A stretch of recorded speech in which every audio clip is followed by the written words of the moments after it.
This is Crystal Racing with a quick review for the 2023 Miami Grand Prix. Max Verstappen wins after starting P9 on the grid.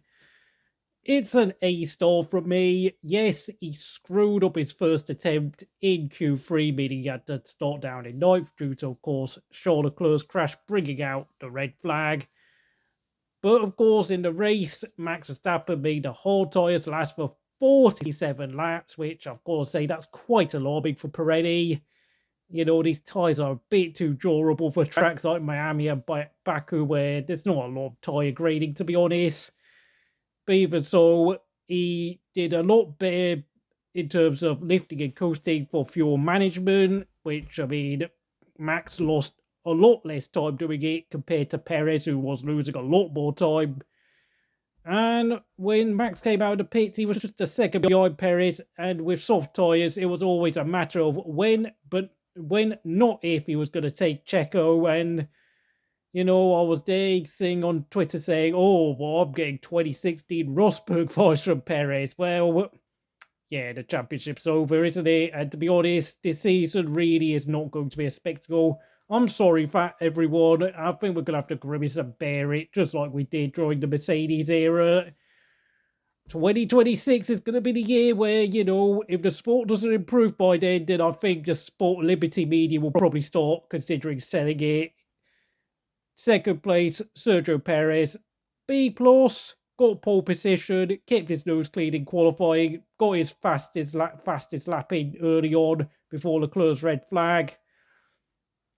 But having said that, his race management wasn't that great. Yeah, he led the majority of the race, but he never really pulled away from the rest of the field, considering, you know, Max, well, stayed out on the hard tyres, and was, of course, Perez did remain in a net P1. I mean, the fact is, though, Perez was like 18 seconds behind Max when Max finally pitted, so very worrying to say the least. And, you know, Max was still eking that gap out despite the fact that he delayed his only pit stop for so long.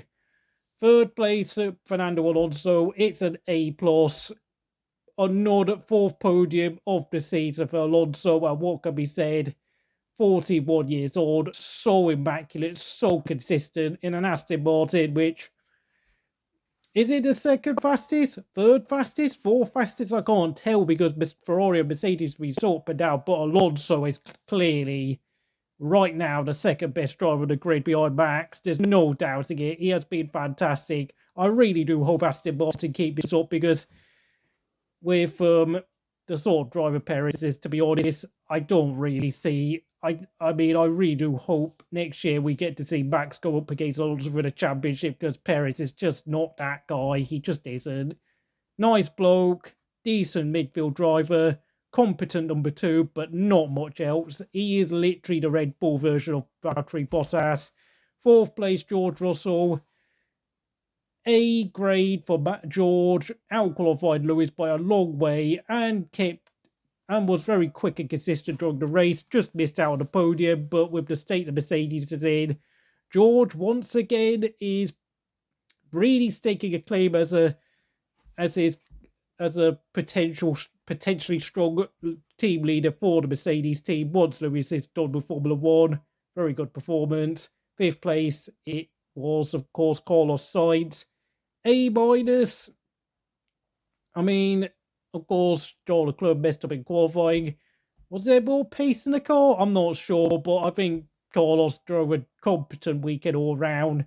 Stayed out of trouble, overtook others, although he did get overtaken himself by Alonso, but nonetheless, Ferrari did look competitive in his hands, and he has improved a little bit.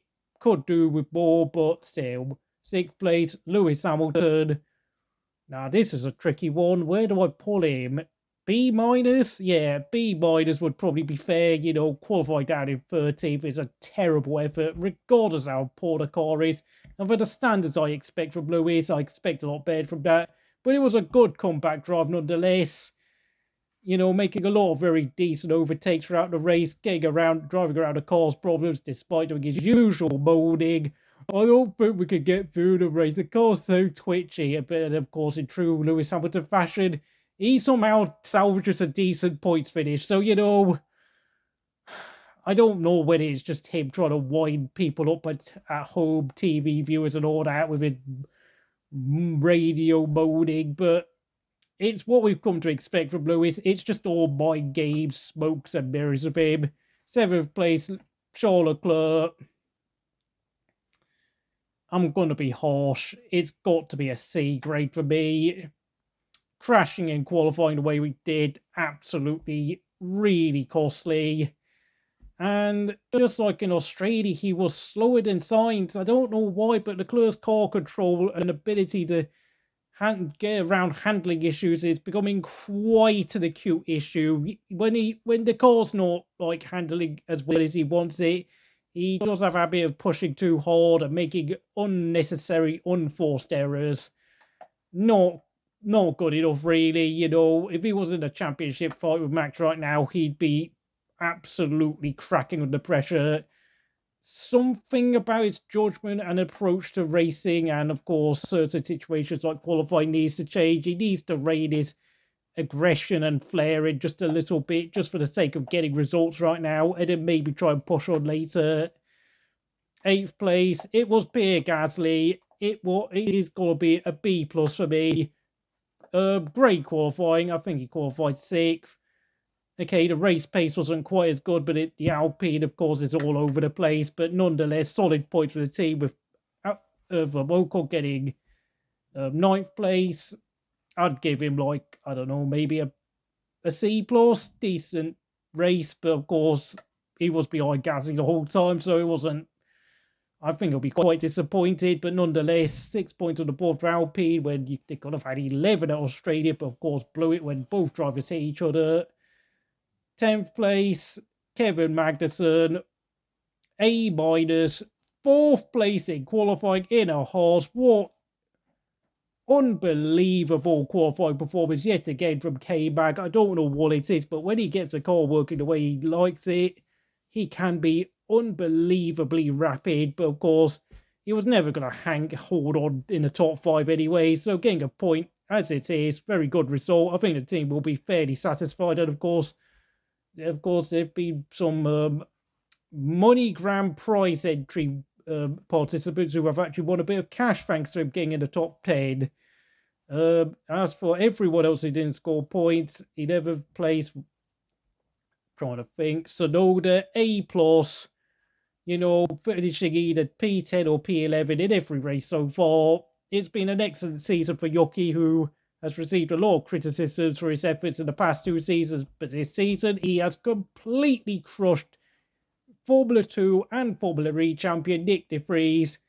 Yuki is one to look out for, and I'm pretty sure whilst he might never drive a Red Bull, I'm sure the likes of Aston Martin might well be having an eye on him at some point in the future. 12th place, Lance Stroll. What sort of grade should I give him? I'm going to have to give him a D grade. Yes, I know he was unlucky in qualifying due to, of course, Aston Martin putting him and Alonso out on all tyres, where Alonso only just about made it to Q2, I think, qualifying P12 and only about a couple of tenths quicker than Stroll. And yes, whilst, of course, Stroll was stuck in the DRS train earlier on in the race, he was nowhere near aggressive enough. I don't know what it is, but on a track like this, I mean, you would expect Stroll to do so much more, even qualifying as low down as he did, and in a car as quick as the Aston Martin, but I just didn't. He just seemed to really just struggle all weekend, just not enough aggression, not enough pace, not enough punch fight, being able to try to heat the tyres up quickly enough. And this is the problem with Stroll, he does drop stinkers like this once in a while when they are. I mean, is he really progressing enough as an F1 driver? I don't know, but as for the other drivers, 13th place, I'm trying to remember who finished 13th, was it?